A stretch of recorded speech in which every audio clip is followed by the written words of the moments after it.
Thanks for tuning in and welcome to this edition of the Cavalier Sports Report. I'm your host, Kel Dansby, and today we're here with women's volleyball coach, Jennifer I. Thanks for joining us today. Thanks for having me. All right, so it's the spring. You guys obviously play in the fall. What are some recruiting things going on right now for you and your team? We've actually been fortunately enough that we got most and all of our recruits signed right before Christmas break. Wow. So we had one join us in the spring, Precy Seaver. And then we have 6 more coming in the fall, various schools, but mostly in the Kansas City area. So we have 13 for next year total as of right now. What are some traits that you look for in a recruit when you go out there and kind of put your list together of who to target? That's really important to us is when we get here, have them on campus, like to kind of get to know them as a person, because, you know, you're going to spend a lot of time with them.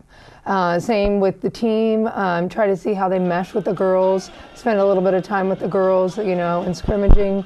A lot of times it's not the most athletic girl that we take, it's the one that's the good student, you know, the ones you watch how they interact with their parents, how respectful they are. A lot of that has to do with, you know, their strengths. We ask them what their weaknesses are they, you know, outgoing and personable? Because volleyball tends to be a fun and outgoing sport. So how much does team chemistry play into your success? I mean, you are very successful, over 80% winning percentage. So how does team chemistry play into that? I would have to say volleyball is one of the highest percentage when it comes to team chemistry because there's 6 players in a 30 by 30 area. You need a lot of communication. So when we're really having the recruits come in, we have them interact with our girls, get a lot of feedback from our girls too. I get in contact with their club coaches, our high school coaches. It's not just one interaction with them. We've seen them in their high school games. We've seen them at tournaments. We go out to club tournaments and watch them, just so that we can get more interaction with them and see who they are as a person, and then how they work together. Some of the girls, and like this year we have 2 recruits that actually play on the same club team together. So it kind of gains a little bit more chemistry, which really helps out. So with that chemistry, who are some girls that are returning that you look for kind of as leaders and kind of want their input that'll really take this team and continue the success next year? I'd have to say in the spring, the girls have been doing a really great job. They've been pushing each other in the weight room and conditioning and agility and speed. You know, Shannon McCarty, she played as our middle 2 behind Emily Hester. She's done a really great job. She's more of a quiet kid, but boy, she is athletic.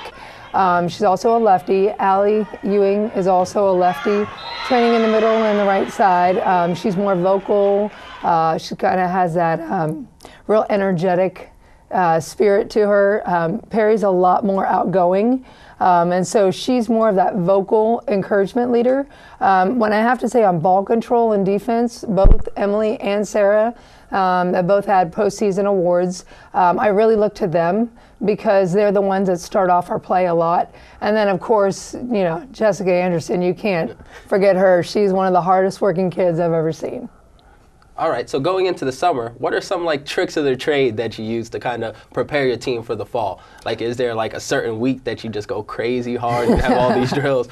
What's your strategy? You know, since they've changed the rule that if the girls are enrolled in a class, we're able to work with them 8 hours a week. Okay. So we try to take advantage of that, get together at least once a week, just to gain some of that playing experience and team bonding and seeing how people relate and communicate to one another. So in the beginning, June and July, they're kind of working things out, those kinks. But then preseason camp, they're really conditioning hard. And then once 2-a-day starts, they really love me. But, okay, so talking about that, so far we've covered fall, spring, summer. It looks like you're always here. So yeah. With that being said, how do you kind of get away from it all? Like, what do you do to relax? Like, what are some things that you do. When was your last vacation, or like your best vacation that you've taken? I'd have to say last January when I went to Jamaica. It was probably the most relaxing vacation I had. Didn't have my cell phone, didn't have my laptop, didn't have any way for them to get in touch with me.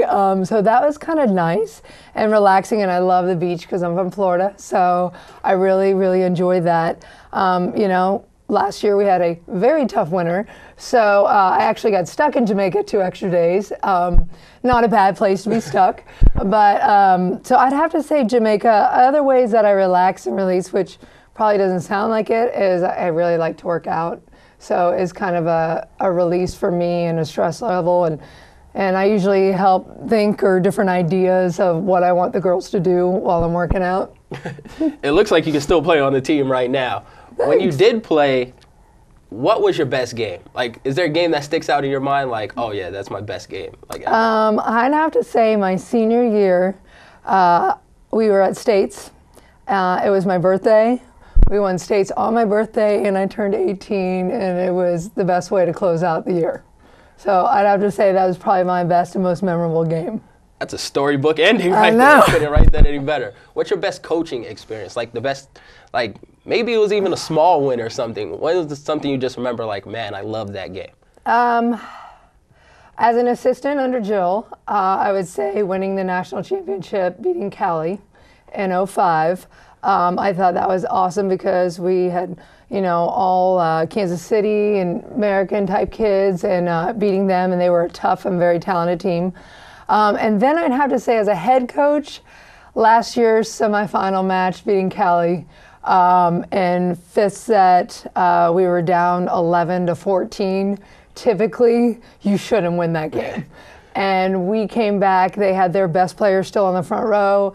They made a few errors. We came back and beat them 17-15, and it was the most incredible win. That sounds great. Yes. Hey, hopefully you get many more of those this year. I would like so. Before we get out of here, what's your goals for next season? Next season, I have to say, we really started in the spring. And that was talking to a lot of the girls about what we want for the future, what they want for their team, and that it starts now. And they set the precedence in spring by their hard work. And so I have to say that they're really setting the bar high. We have a lot of talented girls coming in as freshmen, and it's going to be a battle of competition in every position for them. So I'm really looking forward to this team really pushing each other. Not just that, you know, the competition that we have against teams, but it'd be more a competition amongst each other, that when they leave here, they'll realize, you know, it's their teammates that really push them to be the best that they can be. I have to get out to some of those games. I'm sure you guys are going to do great next year. So thank you for joining us. Thanks to everyone out there for joining us. Make sure you tune in to our other editions of the Cavalier Sports Report on the JCCC YouTube's athletic page. I'm Kel Dansby. Until next time.